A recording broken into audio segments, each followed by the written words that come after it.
is Mary Claire Cilibrando and today we will be presenting a report in chemistry about properties and reactivities of common functional groups. Let's have our introduction. Imagine organic molecules as Lego structure where different arrangement of blocks dictate the overall form and behavior. In this analogy, functional groups are the specialized Lego bricks that impart unique properties and reactivities to the entire structure. These are the specific atom or groups of atoms within a molecule that are responsible for its characteristic chemical reaction and physical properties.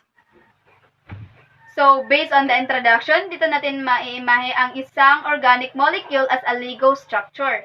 At dito din natin makikita ang magkaibang kaayusan ng block dictates sa buong form nito at pag-uugali. So, the properties and reactivities of common functional groups.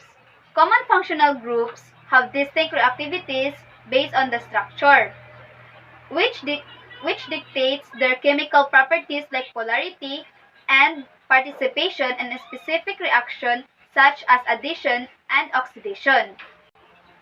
Example, a carbonyl group is polarized and undergoes nucleophilic addition, while alcohols can form hydrogen bonds and undergo substitution reaction. The same type of the functional group on different molecules will react in similar way.